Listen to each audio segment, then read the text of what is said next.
Tá todo mundo só o Rauch aqui. Cadê o renascimento? Essa força do renascimento? Trabalhar Iemanjá é trabalhar nosso princípio. Ela é a orixá do princípio. Assim como eu expliquei no começo do trabalho, ela sempre vai levar a gente pro útero, né? Só que esse útero não necessariamente a gente seja criança. Talvez esse útero ele tenha aparecido hoje na nossa forma adulta mesmo, porque daí a gente percebeu quantas nós temos um posicionamento infantil perante a vida. E isso faz parte da nossa evolução mesmo. Às vezes a gente se pega num lugar de infantilidade porque a gente não aprendeu a lidar com as nossas próprias emoções. Mas a gente tá aqui pra viver isso, pra aprender isso. Mas quanto mais eu renego os meus processos, menos eu vou conseguir ser forjada neles. Porque o processo, ele é uma forja. Sabe quando você vai fazer uma espada que você vai lá e queima o ferro no fogo? E aí você consegue transformá-la no desenho que você quiser? Os nossos processos fazem isso com a gente, forjam a gente a fogo. E muitas vezes a gente não percebe. Hoje a gente mergulhou nas nossas emoções, mas de forma profunda. Pra vocês terem uma ideia, a fogueira não foi. Não foi. A chuva de ontem também ajudou. Ah, sim. Tem vários aspectos, tá? Choveu bastante, a lenha tava molhada, mas a gente acendeu aqui na chuva. A gente acendeu essa fogueira na chuva, da gente ficar daqui olhando a fogueira pegando fogo e chovendo. Não tinha condições de ficar lá. Mas dentro de um trabalho de tanta água, ou seja, de tantas emoções, será que talvez coubesse o fogo? Talvez hoje não. E tá tudo bem, a gente foi lá, a gente acendeu, a Ana fez todo esse trabalho, acendeu, consagrou, trouxe essa força pra gente, mas não era o lugar dele hoje, né? Tem trabalho que a gente faz, que a gente finaliza lá do lado da fogueira, é uma delícia. Mas tem trabalho que não dá. Porque traz a gente tanto pro subterrâneo que a gente não consegue sair do lugar, né? Precisa fazer um esforço enorme. Imagina andar, você não consegue correr dentro d'água. É tudo muito lento. E essa lentidão nos ajuda a ficar presente. Se a gente souber usufruir, obviamente. Porque tem gente que às vezes num ritmo mais lento, a pessoa já vai pra mente e a mente já... Às vezes a pessoa tá ouvindo uma música super lenta, mas a mente tá acelerada, que ela não consegue nem entrar em conexão com a música. E isso só serve pra gente perceber como a gente tá acelerado. Não pra julgar, não pra culpar. Porque todo mundo passa por isso. Todo mundo. Mas o legal, né, e o importante é a gente perceber quão acelerado nós estamos. E se essa aceleração, ela me permite estar no presente. Quando a gente não tá no presente, a gente tá sendo comandado. Principalmente pelo nosso inconsciente, que é a morada das nossas dores, das nossas mágoas, das nossas vergonhas e de tudo mais que a gente renega. É como se fosse o quartinho de bagunça da nossa casa. Não sei se todo mundo tem um quartinho de bagunça, ou um canto, ou uma gaveta de bagunça, que a gente não sabe onde pôr, a gente põe lá. E geralmente uma dor a gente não quer pôr no coração, a gente quer pôr lá. Ninguém quer viver com dor o tempo inteiro. Mas por que a gente tenta não aprender com a dor? Porque esse é o papel dela. É ensinar. É alertar. Porque quando dói, quando eu bato o joelho na quina do sofá e dói, eu olho pra ele. E quando eu olho pra ele, eu vejo se machucou, se cortou, se tá tudo bem, se precisa de gelo, se precisa de médico. A gente não faz isso com a gente. Dói, a gente segue o baile. Doendo mesmo. E tá doendo emocionalmente. Não, mas não dá tempo de lavar a louça. Eu falo, não dá tempo nem de chorar, né? O meme. Ai, precisava tanto dar uma choradinha. Não, tenho louça pra lavar. Ai, precisava respirar e não dá agora porque eu tenho um cliente pra atender. E assim vai. E nessa de ficar renegando a experiência das próprias dores, elas vão se acumulando. Aí, às vezes, a gente acessa dentro do portal da Ayahuasca essas dores todas acumuladas. E a gente ainda, muitas vezes, tem a pachorra de perguntar, quem jogou aqui? A culpa é do outro, a culpa é do outro, a culpa é do outro. A gaveta é sua. A gaveta é sua. Se ele te deu uma dor, fale, não quero, muito obrigada. Ah, mas é simples assim? O fazer é. O processo é que não. Porque até a gente entender que aquilo não diz respeito a mim e sair, né, da máscara da pessoa que vai salvar o mundo, que é bem uma máscara ayahuasqueira, né? A gente começa a consagrar ayahuasca, a gente quer dar ayahuasca pra todo mundo. Gente, a primeira vez que eu consagrei ayahuasca, eu queria colocar ayahuasca na água da Sabesp. Eu falava, o mundo precisa saber, o mundo precisa ter consciência. E a ayahuasca falava assim, você tem certeza que tá todo mundo pronto? E aí eu parava pra pensar e falava, não tá, minha mãe. Mas que eu queria. Mesmo. Porque a gente sai com superpoderes, né?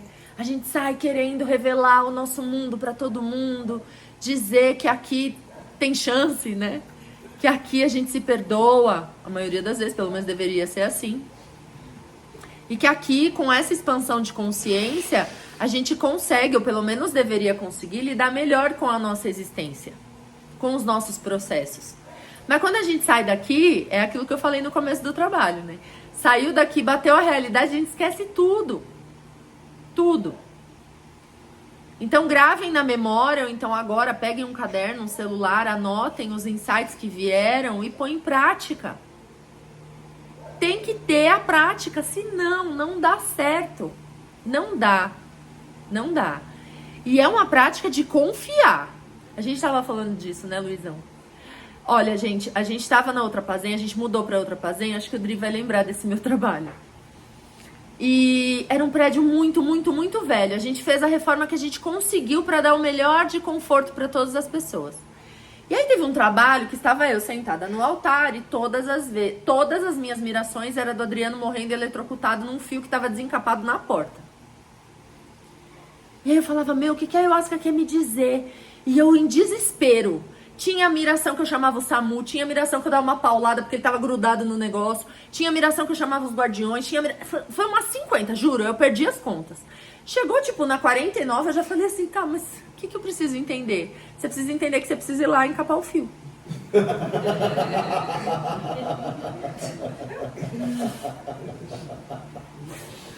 E eu esperando, né, uma revelação espiritual. Nossa, agora vai vir Jesus me falar, né? Oh, meu Deus, meu marido. E aí eu comecei a ficar com raiva no meio do processo, porque eu não conseguia salvar ele. Mas eu entendi que era uma preocupação desde quando eu mudei lá, eu fiquei preocupada com esse fio. E a gente até falava de arrumar, mas a correria, o dia engolindo a gente, e não sei o que. Aí no dia do ritual a gente olhava e falava, meu, esse fio. Não, e quem foi arrumar, tomou um choque lá. Já tava falando. O eletricista tomou choque. Realmente ele era perigoso. Realmente era. Eu tava sentindo isso de uma forma tão física que veio a ayahuasca e falou assim, vamos resolver, filha, logo, pelo amor de Deus. E olha o quanto eu fui teimosa, gente. Eu vi umas 50 vezes a mesma miração. Eu queria salvar ele, eu não queria encapar o fio. Eu queria fazer o mais difícil. Vocês entendem? Quantas vezes na nossa vida a gente quer fazer o mais difícil? A gente esquece de encapar o fio. É só um negócio que você vai lá, faz, é rápido. 10 minutos você resolve, você chama alguém para te ajudar se você não souber. Mas às vezes a solução é muito fácil. Muito fácil. É falar, é se expressar. Às vezes é demonstrar essa dor pro outro e falar, olha, você tá me machucando. Mas a gente não. Engole aqui um bom samaritano. Não posso falar, eu tenho que chegar no meu limite. E o problema é que o limite, gente, não dá bom pra ninguém. Porque daí a gente é controlado pelas nossas emoções. Enquanto é pequenininho, a gente consegue controlar. A gente consegue. E aí a gente vem pro ritual de ayahuasca, a gente vê todas aquelas sensações pequenininhas que a gente vai guardando, que são as nossas emoções. E aí a gente vê todas elas assim, ó, tá aqui pra você resolver. E aí você acha que o tempo resolveu, mas não. Ele só te ajudou a esquecer. Mas esquecer não quer dizer que não exista. Porque tá dentro de você. E se você deu vida pra isso, só quem pode tirar é você. E quando a gente percebe essa trama do universo, sabe, do que você vai plantar é o que você vai colher, fica muito claro. Isso em pleno funcionamento na nossa vida e no nosso dia a dia. Perceber que tudo aquilo que a gente vira as costas vai continuar nas minhas costas. Vai continuar, não deixou de existir porque saiu do meu campo de visão. Simplesmente tá lá e você tá ignorando. Só que tá te cutucando, né? Tá te machucando. E aí você percebe, porque às vezes é uma mágoa ou é alguma coisa que aconteceu pequenininha, de repente vem um gatilho, acontece de novo, de repente vem outro, acontece de novo, outro acontece de novo e você ainda não encapou o fio. E eu tô falando por experiência própria. Própria. Quem me ensinou? A vida. Quem me ajudou? A ayahuasca. Porque esse é o caminho. Quando a gente busca ajuda, esse é o caminho. E a gente não consegue tudo sozinho. Não consegue. Gente, é uma filha de Ansan com Ogum que tá falando isso pra vocês. Se bobear, eu acho que eu nasceria sozinha, eu faria meu leite sozinha, eu trocaria minha fralda sozinha. Eu nasci pra ser autossustentável. Só que não, né? Adoraria. Só que o tanto de energia que eu já gastei pra fazer tudo sozinha, me esgotaram. E me esgotaram num nível de vazio. Porque eu tava correndo, enxugando gelo. Enxugando gelo, e o gelo tava lá, e o gelo tava lá, e o gelo tava lá, até que eu falei, chega! E aí eu lembro de uma frase de uma preta velha que eu trabalhava incorporada com ela quando eu era da Umbanda. E uma vez eu falei sobre um caso com ela mentalmente. Eu falei, minha avó, o que a gente pode fazer pra ajudar? Ela falou, fia, nada. Ainda não doeu o suficiente. Porque quando dói o suficiente, você dá aquele berro pra vida falando, chega! Não dá mais. Não dá mais. E aí você topa qualquer coisa, até tomar ayahuasca. Entende? Até passar pelos medos, pelos preconceitos e por tudo. Porque você fala, eu preciso de algo que me ajude. Não interessa o que é. Se me ajudar a sair desse buraco, eu vou. E aí você chega lá, você vê algo tão sagrado que você fala, por que eu não vim antes aí? Por que eu não vim antes? Eu devia ter vindo antes. Você não estava pronto. Você ainda estava preso nos seus medos, apegos e tudo mais. Eu tô trazendo um exemplo da ayahuasca, mas olha isso no dia a dia. Quantas coisas a gente deixa de fazer porque a gente acha que não dá, porque talvez não seja de bom tom, porque talvez isso, porque talvez aquilo, por quê? A gente deixa de viver. Cada não que a gente dá pra vida. E a gente continua lá acumulado na nossa gavetinha, cheia de coisa. Até que a gente se perdoe, até que doa o suficiente e a gente dê um berro com a vida. Aí a vida vai falar, acordou, tá pronta, né? Então agora vai. E ela te leva. Te leva. A gente parou na ayahuasca por conta disso, né, amor? Quando a gente consagrou a primeira vez, era um tipo, e agora? A gente não via caminho. Não via. E tanto um lado quanto o outro. E o pânico, né, de perder o controle. E o pânico do que ia dar. E, meu Deus do céu, o que é isso? A gente saiu da nossa primeira consagração falando assim, isso aqui é muito sério. Isso aqui é muito sério, é muito sagrado, é muito. Eu já trabalhei primeira vida na primeira consagração. A minha sensação é que eu tava tomando chá atrasada. Tipo, minha filha, tô te chamando há tempos, você que não veio ainda, vamos resolver isso aí. E aí saí de lá maravilhada, com soluções pra minha vida. Mas eu não tava pronta. Foi no chega. No chega. Chega de sofrer, chega, eu vou encontrar um caminho. E aí, quando a gente põe o pé, o caminho aparece, né? Não é isso que se fala na espiritualidade? A nossa fé é isso. Primeiro a gente põe o pé e depois o caminho surge. É confiar. É difícil? Badedéu. A gente não aprende a confiar.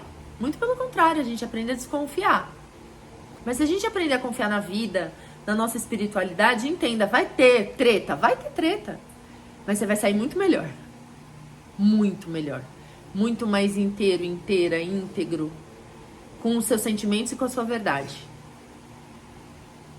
Então o trabalho de hoje foi revelador, né? Quando a gente olha lá no fundo do mar e fala, olha, sou eu. A âncora sou eu. A âncora são as minhas decisões de continuar sentindo, de continuar me prejudicando para sustentar algo que às vezes a gente olha e não faz sentido. Não faz sentido. Entendem? Então, meus amores, Raio Azul trouxe toda a potência e força da liderança. Vocês sentiram no coração de vocês, eu não tenho dúvida, porque cada música que vinha colocava a gente ali em postura. Iemanjá para ajudar a gente um pouquinho a limpar dessas emoções e dessas memórias. E agora é prática, agora começa o trabalho, né? Agora começa o trabalho.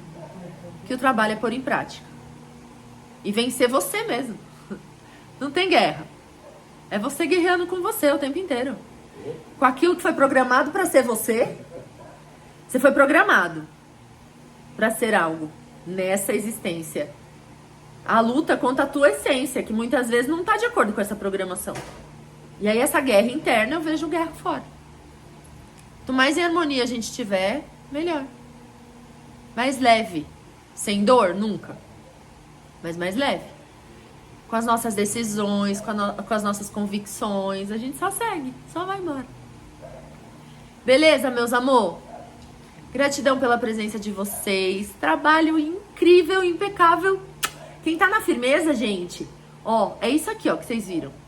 E é vocês que fizeram isso. Vocês, com a firmeza mesmo de vocês. Entendendo o que vocês estavam fazendo aqui, pra que vocês estavam aqui. Mesmo na dor, mesmo sofrendo, mesmo chorando, mesmo vomitando, vocês mantinham a postura. E é isso que faz um trabalho de ayahuasca. É isso. É a entrega de cada um que tá aqui, a consciência de cada um que tá aqui. Então, gratidão pela experiência de hoje compartilhada entre nós. Eu vou pôr em prática, espero que vocês também. Fechou? Arro! Arro!